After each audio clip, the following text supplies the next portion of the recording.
새 정부 정책 수혜, K바이오가 다시 뜬다. 저희가 기획 특집으로 준비를 했습니다. 제약 바이오 같은 경우에는 전통적인 제약주를 제외하고는 개인 투자자 비중이 상당히 높기 때문에 제약 바이오에 투자하신 분들 마음고생이 사실 최근에는 심하셨을 것으로 보여집니다. 국내 제약 바이오 업계들도 침체를 털어내고 그리고 소액 주주들과 함께 고통을 분담하기 위해서 자사주 매입, 배당, 주주가치 제고에 나서고 있는 상황인데요.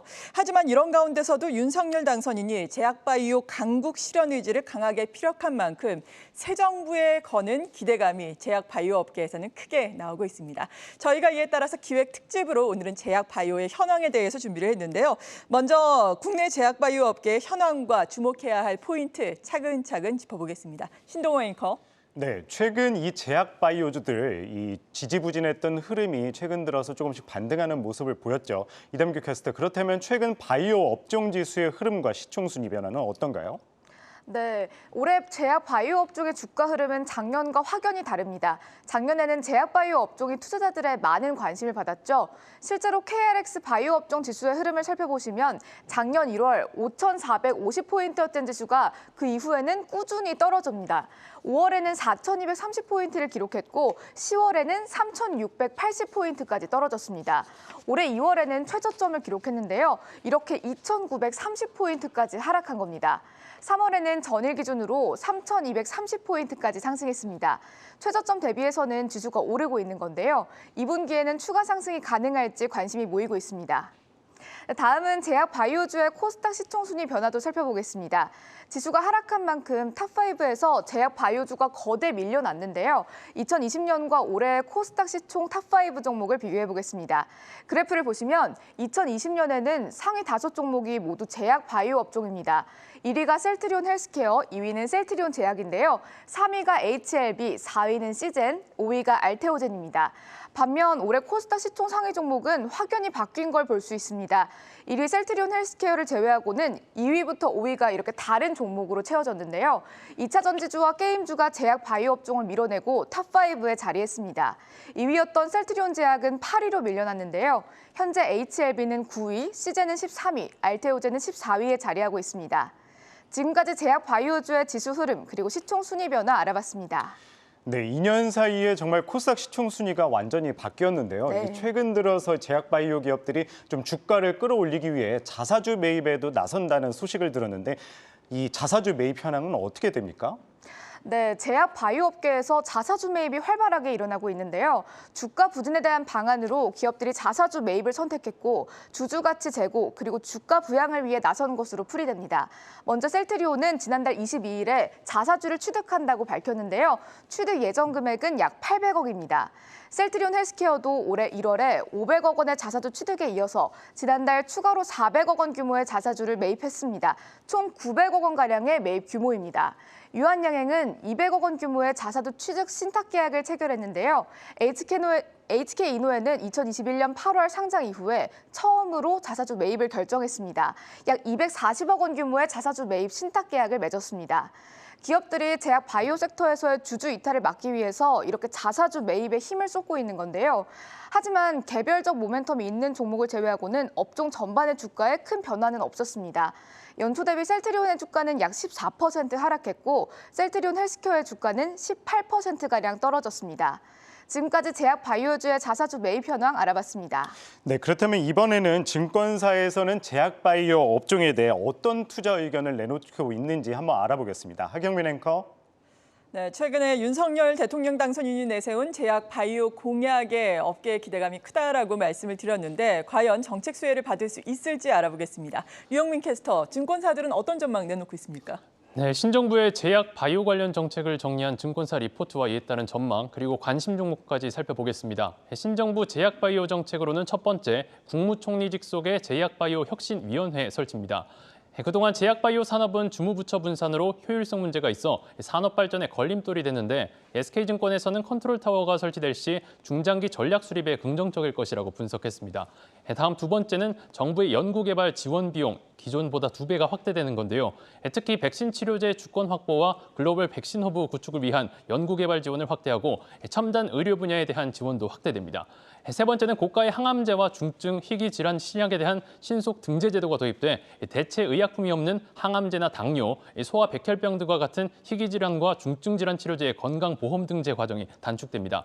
마지막 네 번째는 개인 의료 데이터 및 디지털 헬스케어 서비스를 관리할 디지털 헬스케어 주상담의 제도를 도입해 도서 산간 지역과 소외계층 대상의 비대면 진료 시범 사업을 확대합니다. SK증권에서는 정책 시행 시 이와 같은 기업들의 수혜가 예상된다라고 전망했습니다. 다음 하나투자증권인데요. 디지털 헬스케어와 관련한 전망과 관련 관심주들을 정리한 내용 살펴보겠습니다. 그동안 극히 제한적으로 이루어지던 비대면 진료가 코로나19로 인해 지난 2020년부터 한시적으로 허용이 됐고 최근 오미크론의 급격한 확산으로 비대면 진료 건수가 급증한 것으로 분석하고 있습니다.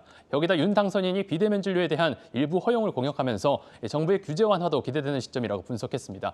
하나투자증권에서는 디지털 헬스케어 관심주로 AI 진단과 비대면 진료를 영위하는 JLK, 뷰노, 케어랩스, 라이프 시멘틱스, 비트컴퓨터 등을 꼽았습니다. 네, 하나투자증권에서 주목하고 있는 종목들에 대해서 알아봤는데 이 밖에도 제약 바이오 분야에서 유망 종목 2분기에는 어떤 것들을 꼽을 수 있을까요? 네, 제약 바이오 투자 유망 종목들을 살펴보면요. 먼저 키움증권에서는 셀트리온 헬스케어의 램시마 SC와 유플라이마의 성장에 주목했습니다. 추후 미국의 직접 판매가 이루어진다면 글로벌 제약사로 도약하고 마진 개선 등도 기대할 수 있다라고 평가했는데요.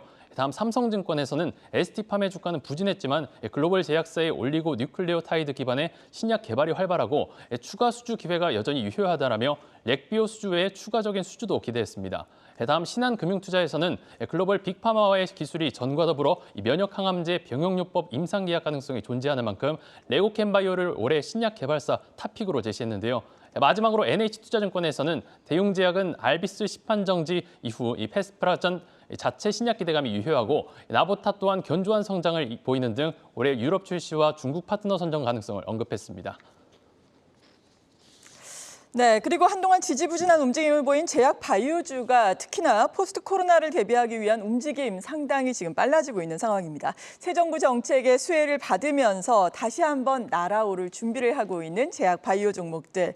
신약 연구개발 역량 강화에도 나서고 있는 모습인데 긍정적인 요인이 어떤 것들이 또 있을까요? 예, 올해 일단 제약 바이오를 주목해야 될 이유 크게 키워드를 세 가지로 잡아봤습니다. 네. 먼저 화면 통해 만나보시겠습니다. 예, 첫 번째 새 정부 정책 수혜입니다. 이 윤석열 당선인이 이제 새 정부 출발을 하면서 업계에서는 기대감이 사실 상당히 큰 것이 당연합니다. 네. 이 가장 큰 이유가 이 윤 당선인이 내세운 공약 때문인데요. 이 대표 공약인 이 정부 직속 컨트롤 타워 제약바이오 혁신위원회 이 설치에 따라 있었습니다. 이 사실 그동안 이 제약바이오 산업이라는 것이 이 아무래도 주무부처가 분산돼 있기 때문에 네. 좀 비효율적이었고요. 정책을 총괄하는 총괄 타워가 없었기 때문에 기업들이 이제 중장기 전략을 세우는데 좀 난항을 겪었습니다. 그러나 이 컨트롤 타워가 예산권을 갖고 이 국가 주력 사업으로 제약 바이오 정책을 총괄 기획할 수 있는 권한을 확보해야 한다는 업계 의견들이 많습니다. 그리고 두 번째 이 윤 당선인이 바이오 헬스를 5대 메가테크로 이제 선정하면서 적극 지원한다고 밝혔습니다. 이 마지막으로 현재 R&D 비용 같은 경우에는 약 2조 8천억 원 규모를 지원하고 있는데 이제 앞으로 윤 당선인이 될 경우에 이 제약바이오 지원 금액만 지금의 2배인 5조 6천억 원까지 늘린다고 이야기를 했습니다. 네, R&D 비용을 늘리겠다라고 밝힌 점 설명을 해주셨는데 사실 제약바이오의 핵심이 또 연구개발, R&D 아니겠습니까? 이 부분의 역량을 확충하기 위해서 기업들도 지금 노력을 하고 있는 거죠. 네, 실제로 이 지난해 이 상장 제약바이오 기업 5곳 중 4곳이 이 R&D 비용을 확대했다고 합니다. 네. 이 무엇보다 기업들은 이 R&D 전문 인력을 확충했습니다.